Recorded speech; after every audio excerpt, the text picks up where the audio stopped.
the entire lecture series in a brief kind of synopsis of what I think will be a pretty amazing set of speakers. The series is called Greater Than One: Aggregates, Clusters, and Multiples, and this focuses on the theoretical and design potential inherent in multi-unit dwelling. There will be 9 lectures, and they're continuing every Wednesday night at 7:30 in this very space. All of these lectures are going to, in one way or another, consider methods of multiplication, which is inherent in the nature of not only cities, but in individual pieces of the city, and the ways in which they shape public and private, individually and collective spaces in the name of sameness or difference. We'd like to thank the Cultural Affairs Department of the City of LA for their support for this spring lecture series, and we thank them very much. The series is a prelude to next fall's Dwelling and Infrastructure, Domesticity and Publicness, a broader housing inquiry directed by SCI-Arc undergraduate program head Gary Page. It's a symposium which will be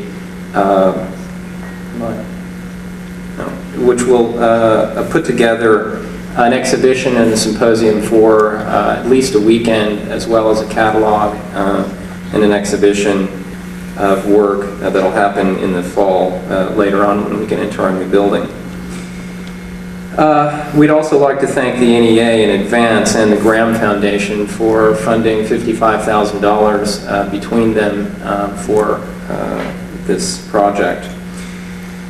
I would also like to thank the undergraduate students in 3A who worked with Gary for quite a bit of time to help produce this series, and as well as Casey McSweeney, Mika Raja, Selva Gordagon, and Victoria Goloa. And of course, to Margie Reeve, our Director of Publication, who has always worked very, very hard and diligently to put our series together. I'd like to introduce Roger Sherman, who will introduce tonight's speaker. Roger is a professor at SCI-Arc in the graduate school. He's teaching in 2GB this spring, and he's an architect with his own practice in Los Angeles. So, Roger?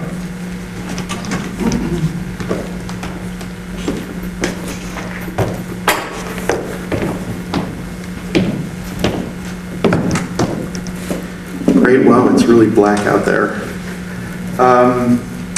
First of all, I wanted to thank Tom Burrish for not being available so that I could actually have the pleasure of introducing Dana tonight, in fact, which is really a distinct pleasure and honor to do, since we've been colleagues at UCLA once in a while, at least, and friends for a good deal of time through the 90s.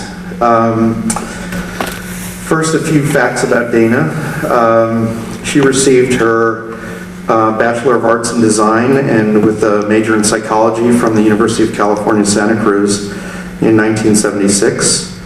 Then went on to be awarded a PhD in Architecture from the University of California, Berkeley in 1982.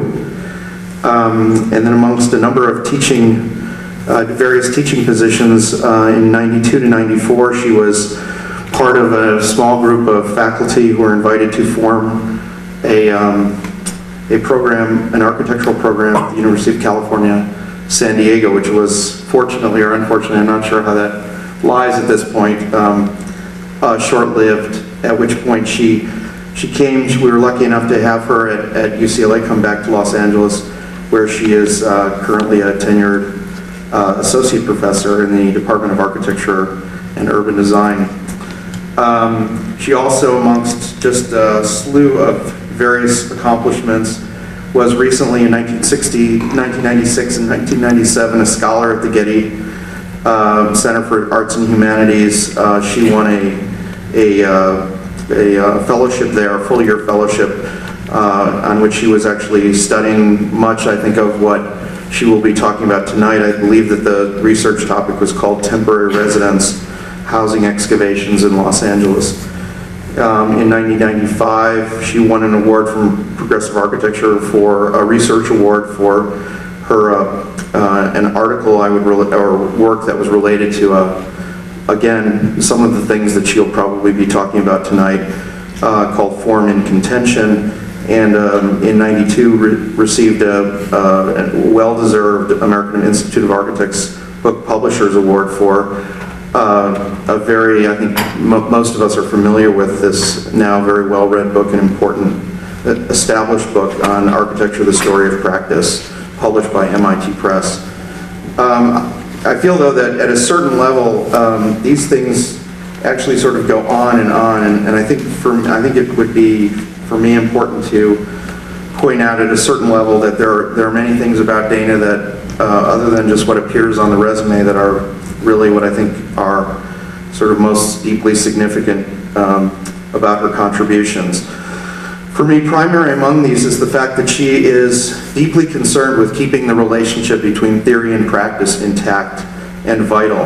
And she has been consistently interested in studying theory not as something which comes before practice, but rather as a function of practice, which is not to say that she accepts that theory comes from a blithe acceptance of current modes of practice, but rather that the process is a kind of recursive one whereby lessons are learned through practice, and those can be fed back or recycled back into as information into the process of theorization, so as to try to in effect smooth out some of those the relationship between the two and make that somewhat more cooperative.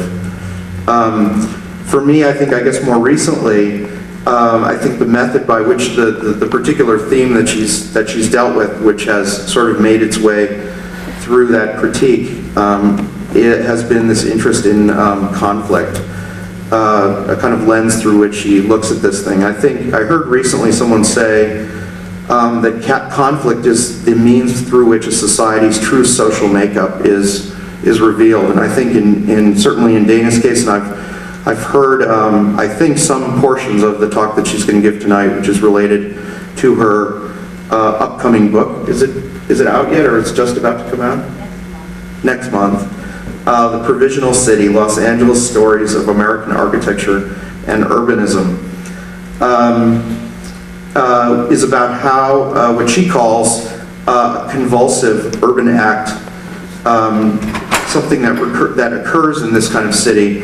I think the provisional aspect relates to the fact that she concludes that the city is actually much more unstable than we as architects may be comfortable with. That perhaps practice, through her analysis of practice, she's actually able to try to find a better means of contending with that. The description of her book suggests that Dana tries to reveal the hidden fallacies and myths of architectural practice, whereby architects bring their own utopian dreams to the process instead of dealing with the complexities of reconciling conflicting interests, land uses connected with property ownership.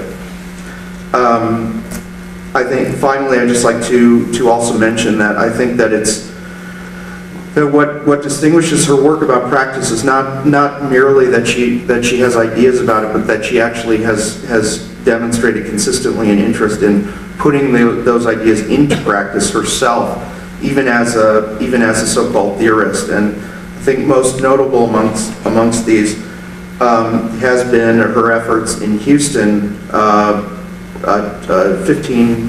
or 15 or so years ago to study 1,000 units of public housing and how to work with wherein she worked with the tenants to figure out how to refit that public housing, preserve the buildings, and to create a mixed income community, which at that point was predominantly African American, and to in effect bring about a new form of a sort of new alternative to that of urban renewal, which was in a sense otherwise the lasting legacy of public housing in this country. Anyway, with that, I'd like to introduce Dana Cuff. Thank you.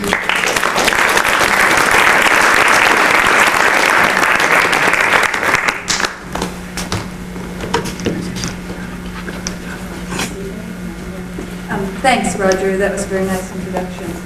It's an honor to be the first speaker in this important series that Gary and Neil and the rest of you organized. I hope I do it justice with this introductory speech. This is work that's related to the book, but I started thinking about some other issues as I was writing the lecture that I'm going to share with you tonight that are a little more tentative. Some of them, if you see the book when it comes out next month, you'll find, and others are primarily alluded to there. Let's see if I can, oops. A battle in the domestic space of the American city took place during the 1930s, 40s, and 50s. And this battle, I contend, restructured the city based on three primary forces. Those are scale, property, and upheaval. Together, these forces shaped this convulsive provisional city that Roger referred to. That's the title of the book that I've written for MIT Press. And it basically contains 5 very intimate studies of residential sites around Los Angeles. Is this sound system working okay? Yeah, okay. These 5 residential developments were built between the 1930s and the present. They're outlined on this map here. Each is dominated by housing made in multiples, by the hundreds, if not the thousands. And they were built either by public or private developers. Here are a couple of them. Elysian Village is on the left.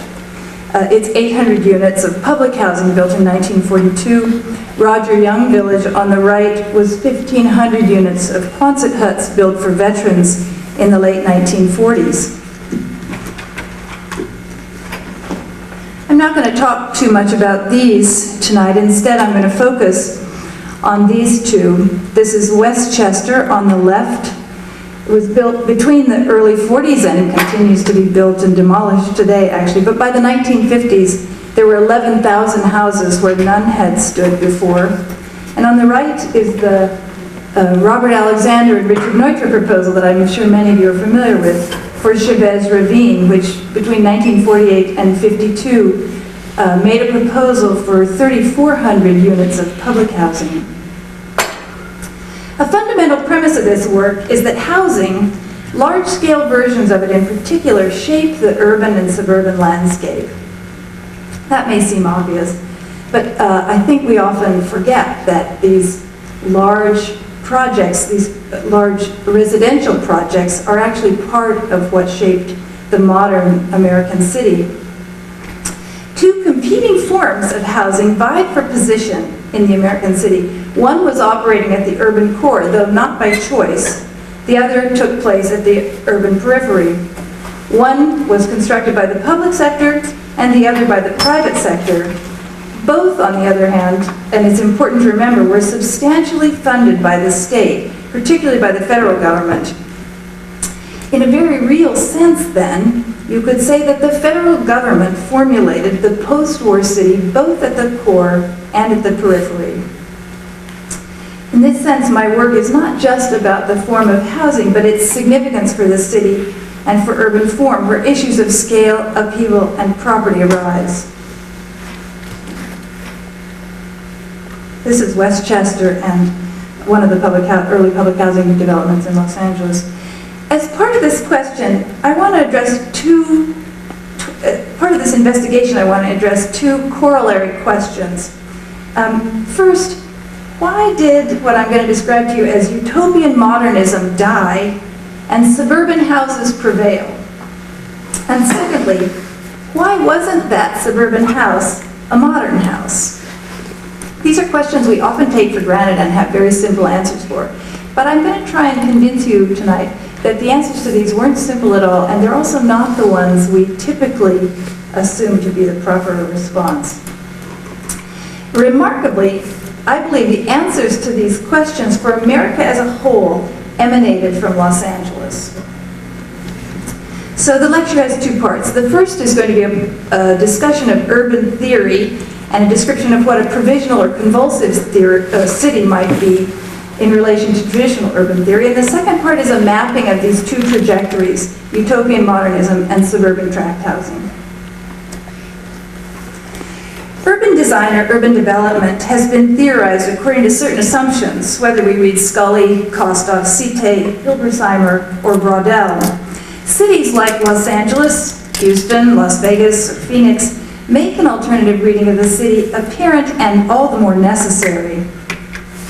Basically, in traditional urban theory, the city is viewed as both continuous and holistic. For instance, Vincent Scully defines architecture and planning as a continuing dialogue between generations which creates an environment across time. Spiro Kostoff sees the city as a physicality akin to that of a flowing river or a changing sky. Like the river or sky, the city is presumed to be a dynamic but unified field.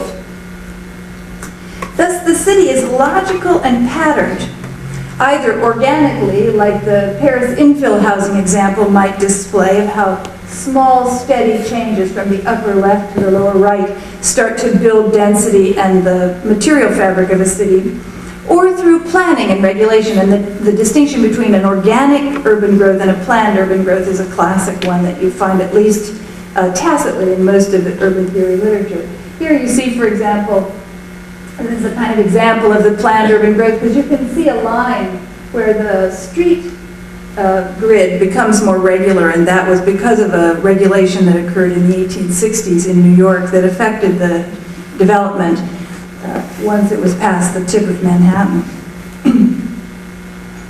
The city then becomes this repository of memory in this way of thinking about urbanism, so that we're constantly accumulating material culture and can trace back our ideas about the city and the city's own history through its physical form. The idea of a slow, steady evolution with incremental changes, a natural progression from one related state to another, is basically a Darwinian model of urbanism. Now, there's another kind of urbanism that we're all familiar with that's an alternative, say, to organic or incremental growth. And that's the large-scale changes that the Haussmannian model is probably the paragon. These might be called systemic interventions, wherein the city is infiltrated in a way with some large-scale act that basically affects the whole. It maintains in this idea the concept of the city as continuous and holistic.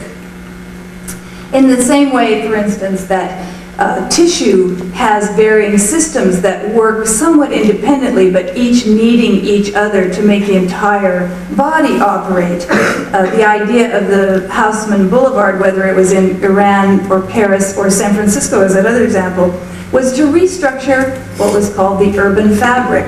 And that fabric then implied this continuous element. Well, what alternatives are there to the basic assumptions that underlie urban theory? Recent models of urbanism, like Bernard Tschumi's ideas about event city, examine the city and its architecture in terms of action or program. Architecture's function, then, is as a catalyst or accelerator of societal transformation. This has a kind of continuity over time, but has spatial discontinuity. This happens to be the diagrams for the fireworks that Tschumi designed to erupt over Parc La Villette, and they, in fact, mimicked in form Parc La Villette. Albert Pope, in his book Ladders, proposes another model that I find interesting, that he argues that the contemporary city is not an innocuous or organic extension of conventional form like the term suburb implies, but in fact is its antithesis.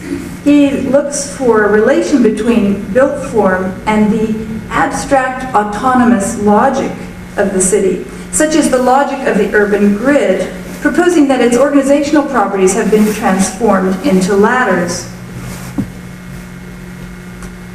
That abstract autonomous logic of the city that you see in a diagram like Hilbersheimer's which organizes the city, in fact, as a set of ladders, stands in stark contrast to the built form of most cities, which I would argue is not primarily formal in the sense that it has a spatial, formal underlying logic, but is political via property and radically temporal via upheaval or convulsion, and finally it's punctuated via large-scale projects.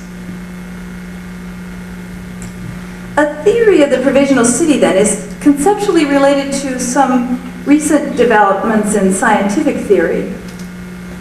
Mutation, for example, versus Darwinian evolution is an interesting place to look. The focus on the nature of mutation and why it occurs has become more interesting to scientists rather than looking at the long-term development of a species or the progression once the mutation has occurred. Excuse me for a minute. Biological research that emphasizes mutation basically examines when some unpredicted, unexpected state alters the fundamental progression in some significant or large manner. I'm not going to explain these diagrams, though. One of them was the cow problem is actually one set forward by Archimedes. Another part of scientific investigation that's interesting are the investigations into radical state transformations, where people, for instance, look at the fundamentally different atomic structures of things that shatter versus things that bend. And of course, chaos theory is always intriguing us as architects into trying to figure out what it has to offer for design. Chaos theory is, by definition, the qualitative study of unstable, aperiodic behavior in deterministic, nonlinear, dynamical systems. That sounds like the city to me. It rests on the assumption that initial conditions cannot be fully described, and thus behavior cannot be fully explained or predicted. For example, if you take something like turbulence in a river or traffic flows, these are the kinds of phenomena that chaos theory can in fact explain. At the heart of chaos theory is the working presumption that complex, unpredictable behavior like turbulence can be explained by studying simple dynamical systems. Say, for instance, the way eddies form in relationship to the objects on the stream bottom. Chaos theory, in my mind, doesn't technically apply to cities, since it's really hard to imagine that the city is made up of simple, predictable systems, except for under extreme logics like the various kinds of concentric ring theories of, say, real estate dynamics or population density. Urban dynamics, however, would benefit from chaos theory in that the complex, unpredictable nature of urban formation might be better understood through looking at continuing temporally altered systems. And I think the investigation of modern large-scale residential development is a good place to begin, where we could look at the complex initial conditions that set them into motion. I want to offer urban theory this new model, then, of the provisional city as a series of unstable, temporary conditions, a series of large-scale upheavals. And this is really an idea that Koolhaas began to explore in SML-XL. Basically, the convulsive city is characterized by wiping out the past in piecemeal fashion. It is characterized by upheaval and discontinuity, so that new islands are built which obliterate every trace beneath them. There is no repository of memory in the case of urban upheavals. Whether in the urban case where we're looking at the periphery and basically wiping out the farmland for the most part that was underneath, or at the urban core where what were considered slums were wiped out during the 30s and 40s and 50s, there's no trace of what remained underneath. This is Chavez Ravine's site boundary, and though it looks quite pastoral, there are actually 2,000 units of housing that you can see on the far right side of the screen. like this man's house that we see in the upper left.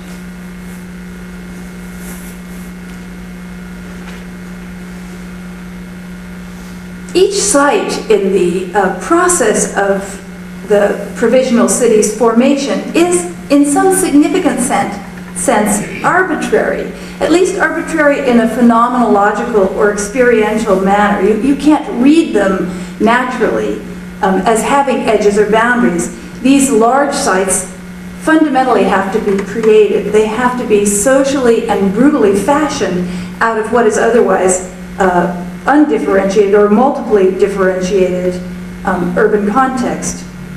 And from that, we make a city of large and weakly linked projects. These projects are basically utopian dreams as well as rationalized science. They tend to be called community building, these large-scale projects, or neighborhood planning more than shelter. They're shelter in social relations, and they always stem from some political context that's also operating at a very large scale. In the sense that they're utopian, they're destructive of a past for an imaginary future. Thus, without any cultural impetus, save the master plan itself, modern housing and the modern city was invented in the hopes that it would produce its own social milieu, its own proper occupants. You see Mrs. Taggart here with her little boy Buddy learning to can peaches with the expertise of the housing authority's homemaking expert at hand, so that when people moved into public housing, in fact this still takes place today, they're taught how to live again in some fundamental way. And of course Mrs. Taggart was supposed to be the alternative to Mrs. Munoz up there, whose husband isn't at work like Mrs. Taggart's must be, and who has 4 or 5 buddies instead of just one. But this model of the so-called slum was directly contrasted with what the modern housing's future as a social utopia would be as well. In the 30s through the 50s, public sector housing and private sector housing were convulsively created. They were not slow, steady evolutions, but they appeared in large quantities in a very short period of time. Now, why did that happen? There are some obvious causes at that particular historical moment that had to do with the New Deal and Depression era roots of the public housing program in general. By 1933, for example, half of all homeowners had defaulted on their loans. Mass housing like that you see here was widely understood as the necessary solution to an emergency.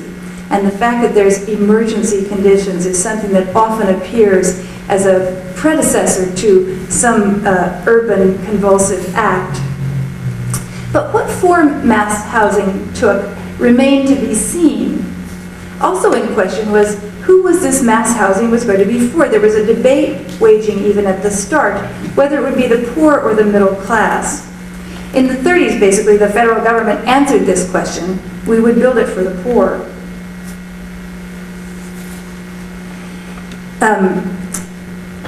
But it's clear that everyone needed housing during this time, and that broad popular support legitimated government intervention into this emergency.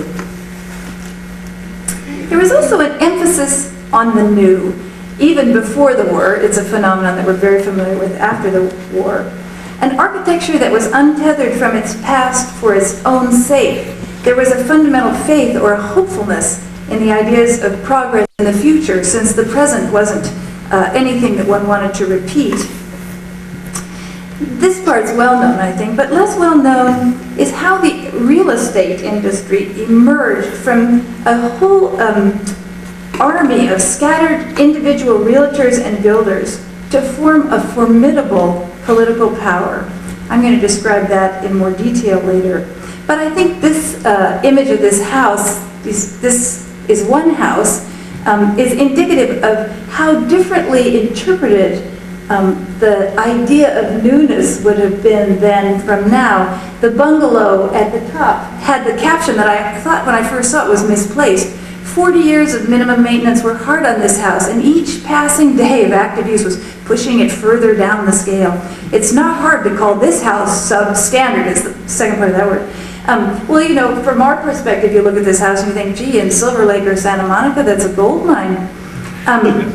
But instead, this was automatically read as something that would have plumbing problems, roofing problems, structural problems, foundation problems, and you know, our hero is Ernie Becker, who's taken that very bungalow. Oh, I'm sorry, am I moving that every time I touch this podium? No? All right. And he's basically converted it into a tract house. And this is, in fact, the photo, this same photo that showed all the visitors to the parade of homes where this was displayed, how you could take a before and after and make something so wonderful out of something so horrible. That only goes to show how the idea of newness was not embedded necessarily in architectural form, which we wouldn't say the lower house is inherently modern or futuristic. There's also in this period a kind of heroics mixed with patriotism that's about rehousing the nation. This is Soriano looking up as they're building his case study house, and a Girl Scouts Day parade through public housing. New technology, hard work, and commitment was going to save America from economical and social disaster, from the housing crisis, basically. That was going to require vast funding. The support of the state, basically a developer the size of the federal government, as well as the backing of the populace at large. There was a huge infusion of federal influence. The New Deal transformed the way America was going to produce its housing. And this was formulated in the 30s under the title Large-Scale Operations. This was from a Hoover conference. And projects like Sunnyside Gardens here or Radburn were put forward as the ideal models of what these new large-scale operations in residential building would be. This was going to be the future that would rehouse our country in ways that we would have leisure, that our children would have safe places to play, and we would have a community built into that housing form in clusters and multiples. This came from, or basically was titled by Catherine Bauer, who wrote a book with this very title, Modern Housing. It was going to incorporate modern architecture that would be clean and sanitary, built in wholes from 200 units to as many as 4,000, with recreation spaces, schools, and greenery all combined in a planned development. Village Green here in Los Angeles was one of these modern housing developments. This emanated from the Regional Planning Association of America, a group of planners and architects who met mainly in New York that included Louis Mumford, Catherine Bauer, Henry Wright, Clarence Stein, and many others. Originally, this was not intended to be a slum clearance program, but housing activists adopted slum clearance out of pressure, which was lobbied for by the real estate industry. This was an achievement, basically, of the growing coalition of builders and realtors who wanted to keep the government out of housing construction specifically. And they wanted, likewise, to maintain a stable housing market. And so they insisted upon and achieved what was called the principle of equivalent elimination. That is, for every unit of housing built, one unit of housing had to be demolished. This meant that basically in order to build modern housing, you had to make slums. If you didn't find them already, someplace those had to be found. This is a before and after shot taken from the same position of one of the public housing developments in Los Angeles. In some ways, you can already see then that modern housing was the opposite of the American system of private property in land. It involved the taking of privately held land through eminent domain in order to produce housing that was going to be owned by the federal and local governments. This kind of radical proposition probably never would have held any sway in the United States, except for the widespread emergency which greased the acceptance of such a radical proposition. I I just want to point out that this is a dramatic shift from the policy that was in most cities, and was particularly here in Los Angeles, that was institutionalized just 15 years earlier. The old policy, prior to the idea of, say, slum clearance, was that small single-site solutions, like the one you see on the screen now, would produce broad social change. And the second strategy was that large-scale changes would transform individual lives. So this was part of a Housing Commission report that showed the plans that builders should use, landowners should use, to build affordable housing in the city. This is not a document of a building that already exists. This was the idealized plans of buildings that should exist, and on the left you see one house court following this plan that was built.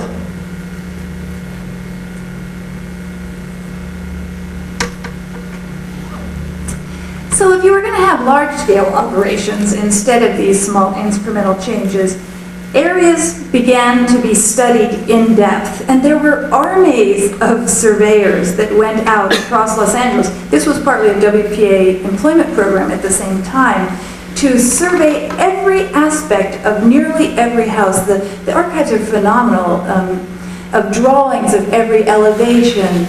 Each of the houses in this district was studied by 20 different variables, including how many people lived in each room, and what the state of their toilet was, and how dilapidated the structures were. Basically, if you could demonstrate that a house was overcrowded and didn't have sanitary facilities, it could be deemed a slum, and only 70% of the buildings in the neighborhood had to have those factors, then you could draw that site boundary around it and take it by eminent domain. These areas were described at this time pathologically. They had cancer, it was always cancer, that had to be excised in order to make good citizens who would be healthy, decent, and moral. Viral metaphors abounded at this time, in part because housing and health were directly equated. It wasn't clearly understood until the 30s and 40s how tuberculosis and other kinds of epidemics spread, and it was thought to be part of damp and dusty interiors. These epidemics, however, were propagandized as capable of spreading past the slums borders to the middle-class white citizens beyond. Of course, all of these neighborhoods are inhabited by immigrants and poor people of color. So in some sense, though there was clearly some very bad living conditions in the center city and in these poor neighborhoods, in some sense, the slums were socially constructed via these surveys, which laid out definitions that would permit the categorization that was needed. It's one of the fundamental contradictions of modern housing that the demolition of poor neighborhoods was necessary for the construction of affordable housing. Now, at this point, people often say to me, well, I thought you were supporting modern housing. Now it sounds like you don't like modern housing. And I want to make clear that it's not a matter, in my mind, of whether you like it or not. It embodies these kind of contradictions, the kind of conflicts that Roger was talking about earlier, that I think are inherent to the task of making large projects. It's not a position that you take on this, it's the conditions that you find in dealing with these sorts of projects. Large-scale urban upheaval, then, is a method for transforming pieces of the city that is strategic, opportunistic, and circumstantial. That's not a planning strategy. That's a provisional, a city that's made on a provisional basis. Though the large-scale transformation of cities is not new, it took a new form in the modernist period. Let me just look at a couple of examples of what this modern large-scale urban phenomenon might be. In the extreme form of modern upheaval are these kind of brave new world undertakings, like utopian schemes like Chandigarh or Brasilia, which are intended to manifest a distinctly new future, politically, socially, and spatially. Anthropologist James Holston, who studied Brasilia, says, "It is utopian because its notion of alternative futures is based on absent causes and its methods on a theory of total decontextualization. That's a kind of liberating way of thinking about things. Sun City and Brooklyn public housing, though more profane, represent the same kind of ideas, decontextualized, completely designed communities without reference to history or place. Through rational plans and forms, then, it was assumed we could create model cities. Utopian plans like Wright's Broadacre proposal or Corbu's Ville Radieuse embodied the modernist program of convulsive urbanism. Such utopias, including modern housing, came equipped with model residents and lifestyles, accommodated in visionary modern housing. Of course, as you know, this partly stems from Siam's Athens Charter of 1933, which idealized the city into 4 functions located in distinct spatial zones: housing, recreation, work, and transportation. This idea of these zones, or separated land uses, were often taken to extremes. The purity of land use segregation was a key. It helped to determine what was a slum, and it also helped to determine what should be built. This is another one of these kinds of surveys that took place. The whole of the city was documented in these beautiful land use maps, which had a classification of land uses that went down to the number of horses that might have been in your stable. Urban neighborhoods, particularly those near industry, were targeted, and not until about 1962 would these places be lauded by another group that included Herbert Gans in his book Urban Villagers and Jane Jacobs in The Death and Life of American Cities. Well, public housing, I believe, is the prime example of utopian modernism that was built in the United States. In some sense, far more pervasive than the early schemes that the RPAA Clarence Stein built at Sunnyside Gardens or Radburn. Public housing was not an insignificant force. It was building completely designed communities, as Bauer called them, of modern housing, an island of residential bliss that would erupt from the sea of chaos. It wiped out a lot of neighborhoods, but it rebuilt them with rigor, unlike all the other slum clearance programs. The federal highway program wiped out far more neighborhoods, as did later urban renewal, but neither tried to reconstruct something within the city as a residential island. These public housing developments also stood in contrast to the standard provision of housing.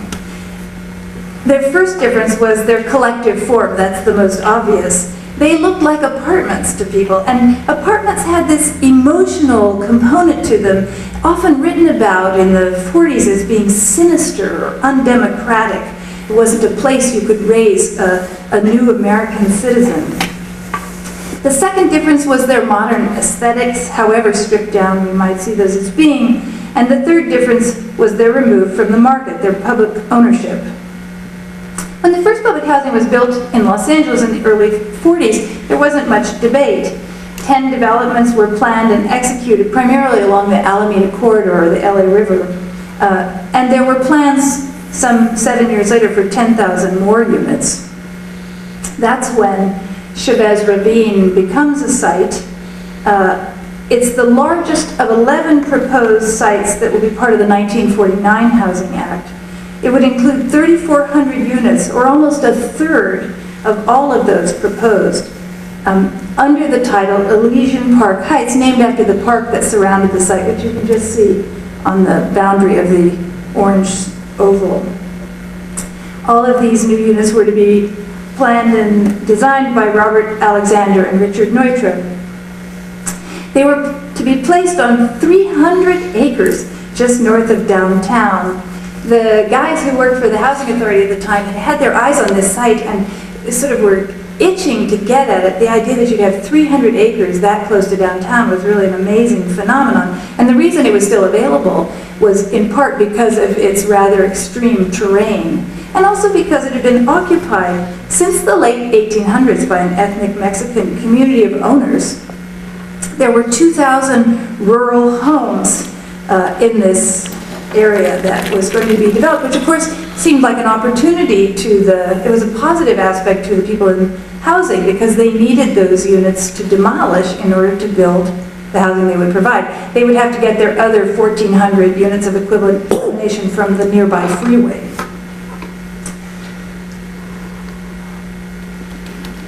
I'm just going to show you a few images of some of the plans that Neutra developed for Elysian Park Heights. This site then was drawn around a blighted area, and the units were planned in row houses, garden apartments, towers, with community centers, schools, churches, and a commercial zone. Because this was so large, it was expected that it would be the entire community services that would be provided. It was a veritable new town. The historian Tom Hines has said that it's the closest Neutra ever came to realizing his utopian plans for Rush City reformed. This neighborhood, however, that was in Chavez Ravine put up a very well-publicized fight through the court battles in eminent domain that were taking place. It turned out that Latino families and a lot of grandmothers had to be dragged by the police from their homes. This made for great front-page coverage by the LA Times, which had always been against public housing and supportive of pro-private real estate. In this phase, then, this is the community center that you see on the screen, along with the site model. The life that was envisioned in Elysian Park Heights was cast as socialist, even communist, un-American, and undemocratic. Modernism here, and this is something that we don't talk about very often, was very closely associated with leftist politics and with socialism in particular. That turns out to be a dangerous association. Probably the most controversial aspects of Elysian Park Heights were the towers that were proposed for these units, which eventually were removed from the scheme, but it caused a great deal of debate, and Catherine Bauer even came back to town to decry the inclusion of towers in family public housing. This was to constitute an immense upheaval, the most complete and well-designed autonomous island of modern community architecture and planning proposed, perhaps in the nation at large, and certainly in Los Angeles, but it wasn't built. Neutra's Chavez Ravine instead was key to the fall of public housing, at least in Los Angeles, if not nationwide. The form that was contested was the towers, but those were primarily symbolic of this debate that raged through the period of McCarthyism and the Red Scare, as members of the Housing Authority itself were asked the famous question, are you now or have you ever been a member of the Communist Party? These people had been taking loyalty oaths for years, but when it came down to these court hearings, many of them were fired and put in jail for refusing to answer the question. The land which had been taken by eminent domain for public use turned into a real estate giveaway that brought Walter O'Malley and the Dodgers from New York for Chavez Ravine, as we all know. The war against modern housing and public housing was waged by private residential builders and the emerging real estate lobby, which in Los Angeles was led by a guy named Fritz Burns. He was our premier builder. He had built thousands of units at a time when most builders had not surpassed 100 units. And he emerged as a principal national player both in the organization of the real estate industry and in the organization to stop public housing. I'll just quote you one comment from a Washington newsletter that was written in 1953.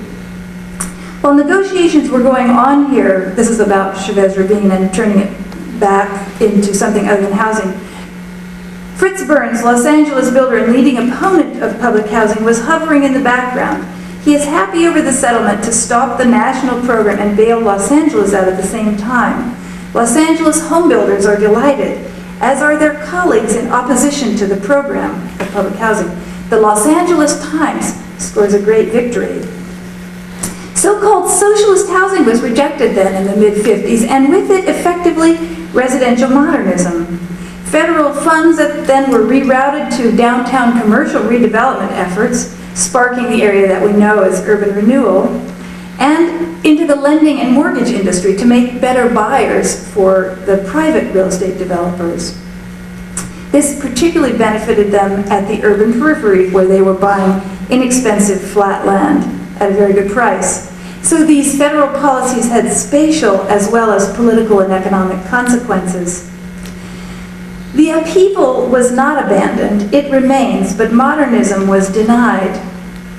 There was a separation then of the urban agenda from its former expression. Well, if this describes the brief life of utopian modernism or modern housing, what of the modern house? What was happening in residential development in the private sector? This was the great debate about what the post-war house would be. It was written about extensively in architectural magazines as well as in home magazines.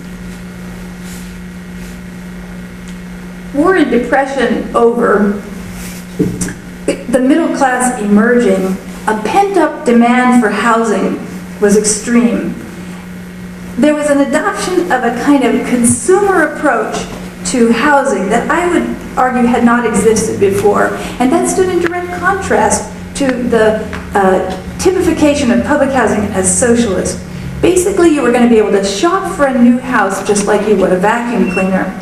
And here we see a line of people that are waiting to get into Fritz Burns' exhibition post-war house, which was on Wilshire Boulevard. They're paying admission to see the hairdryer that dries your pantyhose in the bathroom. There's a dishwasher that pops up out of the counter. The floor slab is heated into the patio, and there were a series of features that represented modern living.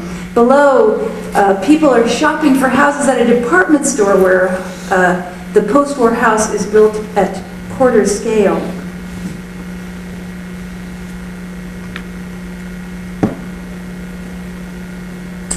Well, this great surge for housing was definitely going to represent a large-scale transformation of urban and suburban land. There was massive development called for. There was plenty of prime real estate at the periphery, close-in flat sites for speculation. Fritz Burns was ready, along with many, many other builders. The need was met, basically, not just by individual builders, but by a restructured, reorganized real estate coalition. Builders had become community builders, as the planning historian Mark Weiss would call them. Middle-class homeownership was set as the national goal through their lobbying efforts, and a new emphasis was placed on planning. Among realtors and builders in particular, they initiated the primary planning regulations across the country, primarily for the maintenance of property values. It's probably worth taking a brief moment to look at this metamorphosis from realtors into the building industry. In 1908, the National Association of Real Estate Boards was founded. That's out of a bunch of guys who, carried briefcases and basically sold lots wherever they could find the land. In that same year, Los Angeles established the nation's first zoning law, which was a residence district ordinance to restrict industrial land use in certain residential areas. By 1929, 27 states had licensing procedures for real estate. LA and California were leaders of this as well. LA then set up the nation's first regional planning commission in the 1920s. At the same time, the post-war lending industry had been totally restructured to assist building industry in partnership with the Federal Housing Administration. Did I skip a slide? I'm sorry. Let's see if I can.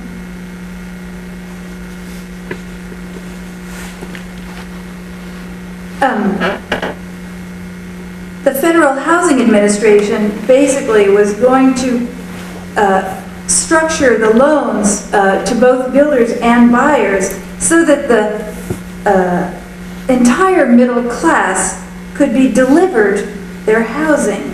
This was going to be including a vast infrastructure of streets and sewers that would serve these suburbs.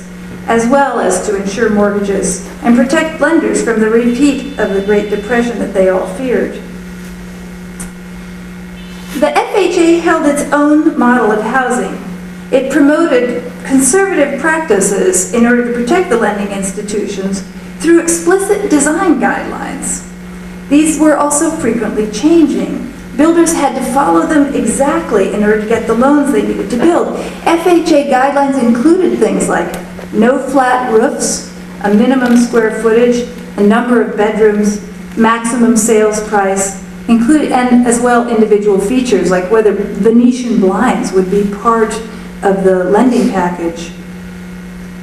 At first, just after the war, and even during it, the imagery of war and industrialism proliferated or infiltrated housing. War's technology was brought to affordable housing and to the great demand.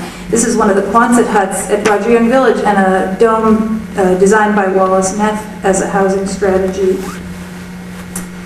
The defense town was something that Los Angeles knew well. The entire city, in fact, of Los Angeles, as well as many other cities, were driven by the war effort, and that effort suffused the city with its material manifestations. You see here the Douglas aircraft manufacturing plant in West LA, which is actually camouflaged as a suburb, if you can see on the roofscape there, imaginary streets and small houses. It's a hopeful wish that that would be what supplanted it after the war. Vast sums of money at this time were flowing into cities in order to meet the defense production need. And there wasn't much regulation, especially during the war, which might have permitted modern experiments to actually be implemented. The people like Henry Dreyfuss and Edward Larrabee Barn developed the Vultee House, a high-strength, lightweight aircraft panel system, basically, that ended up only producing a couple of houses, but was set up in a factory here in Los Angeles, where the early stages of the Butler buildings represented the belief and the expectation that the defense industry was going to revolutionize home building, not just in terms of production, but also in terms of aesthetics.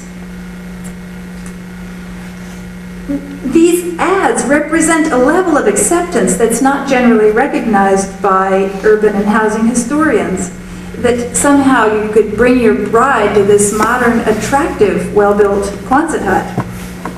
It's also not well understood that as we looked at these modern houses, like you can see in this magical display on the right, that the modern house was as much about what was inside as what we might, as architects, have thought of as modern spatial planning. Certainly in Los Angeles, modernism in residential architecture had been in the fore at least since the 20s. Whether you think of the Lovell Health House or Schindler's Kings Road House, you also have to admit that modernism had been explicitly tied to politics, utopia, and social reform. Well, as I'm sure you'll hear a lot about in this lecture series, you can't think about the modern house and its development, not only in Los Angeles but elsewhere, without talking about John Intenza's Arts and Architecture Case Study House program, through which he hoped to bring the individual house into the modern era. Not the entire neighborhood the way modern housing had tried, but individual housing, material production, and form. New materials and construction systems were experimented with, but architects often described their efforts in the case study program to walk a tightrope between innovation and the standard means of production, between experimentation and prudence, as Thornton Abel, one of the case study architects, put it. One of the things the case study housing architects incorporated was a traditional program. The household, basically, as Rapson's Greenbelt house most explicitly portrays, kept women at the clothesline while Rapson's new man was beamed out by helicopter. This mistake was not made by the Levitt family, whose houses advertised just one new feature, the Bendix washer. Similarly, Neutra's project for what he called a small 2,000 square foot house was inappropriately targeted. It included a maid's room and what Esther McCoy termed a servantless kitchen. This was in contrast to what Burns was building an 800 square foot house for people who never had a servant and never would have. And this was the only kind of housing that basically was going to be supported by the FHA. The task facing American housing, set with federal help once again, was to make homeowners of the entire middle class, requiring economy, regulations, risk-free mortgage lending, and mass production. Profits in these projects were so small with residential buildings that every decision was predicated on a comparative analysis with the cheapest mass-produced house built and successfully marketed. Well, one of the primary players who stepped into this vacuum of housing production was Henry J. Kaiser, teaming, not surprisingly, with LA's own legendary home builder, Fritz Burns. Kaiser had built Liberty ships at a record pace, something like 3 a day. He built housing and community service for his defense production sites, and he became a key player after the war, meeting with presidents and congressmen to try and determine how to meet the nation's housing needs. He owned, it's important to note, the means of producing housing, from Portland cement to steel manufacturing to Northwest lumber mills. Because of this, interestingly, he could engage in more radical experimentation than his case study counterparts via what he called the Housing Research Division within his own operations. They studied this plastic house, an all-plastic house, this is in 1945, as well as an all-aluminum house. These ideas, were decades away. In fact, the plastic house still hasn't quite happened. Both materials were rejected on a balance sheet basis for economic reasons. They compared them to Burns's former stick-built houses. With the modern materials went the modern form. Instead, Kaiser and Fritz Burns teamed together to create Kaiser Community Homes, where they changed the means of production by building 800 square foot 2-bedroom houses, 850 square foot 3-bedroom houses, wood frame, later stress skin plywood, homes in the manner of industrial production in a factory in Inglewood, right at the heart, basically, of Westchester.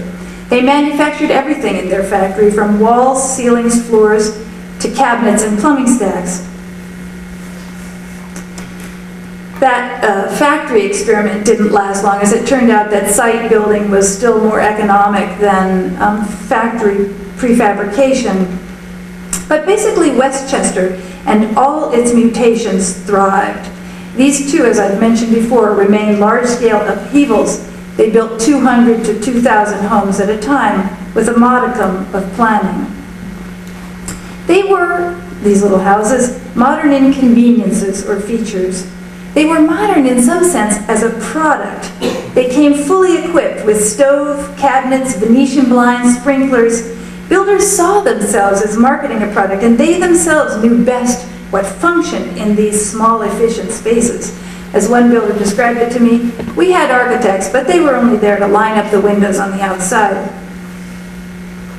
There was one gesture of modern interior space, one wall that was taken out between the kitchen and the dining room, which Lars Larup has argued was the most radical socio-spatial transformation ever in the American house. Basically, the other way of looking at it is it's the only wall that could be removed in these efficient little units, and it turned out it too saved the builder a little money. These houses were not modern in many ways. They were not modern in their lack of connection between inside and out.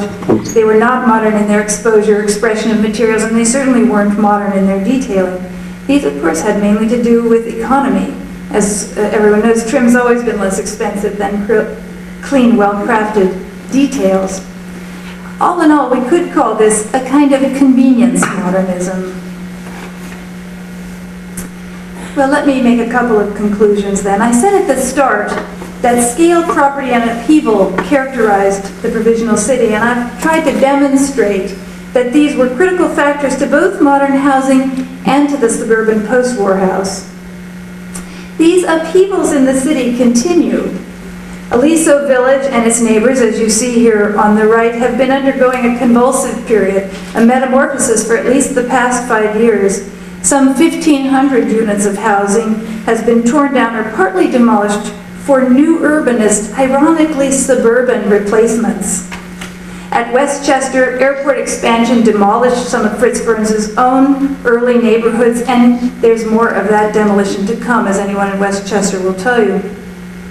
At Dodger Stadium, which you see here, recent news reports suggest that the Dodgers moved to the Coliseum, and perhaps the Chavez Ravine site should become housing.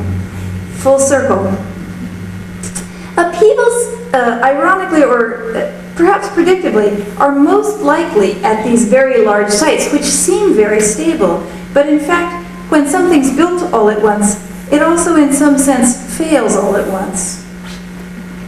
As architects, we both relish and are condemned with producing these large-scale projects, which contain the seeds of their own demise and the seeds of utopia simultaneously.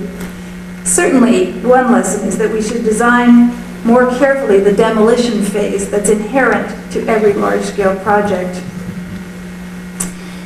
This ongoing upheaval continues to contribute to the creation of a city that's constantly restructuring itself, not as a whole, but by bits and pieces taken as wholes.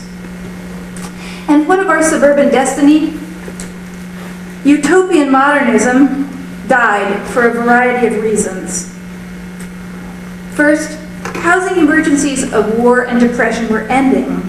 Second, the private real estate industry organized effectively out of Los Angeles against it. Third, because it was constrained to the center city and to eliminating existing housing, it grew more and more unpopular.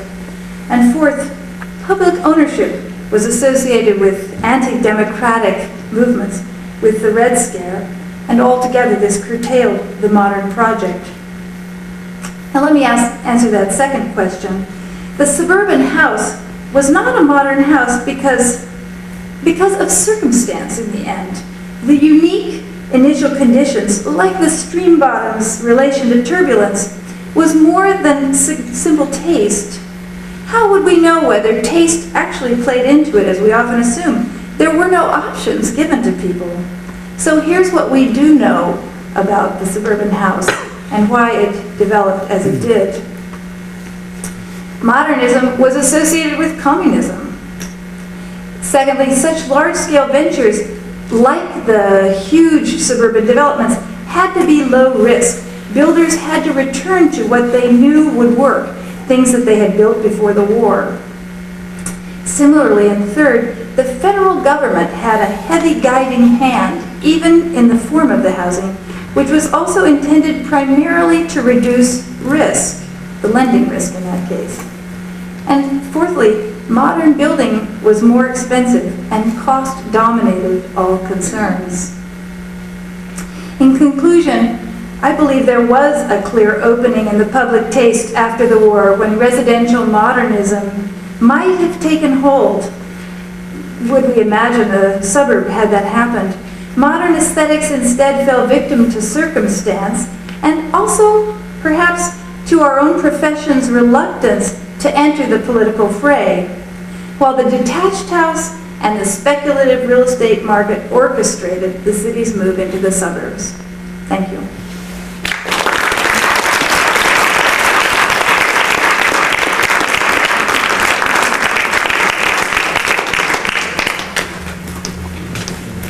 Dana, would you like to entertain any questions? People have the stamina or your Valentine's plans can wait.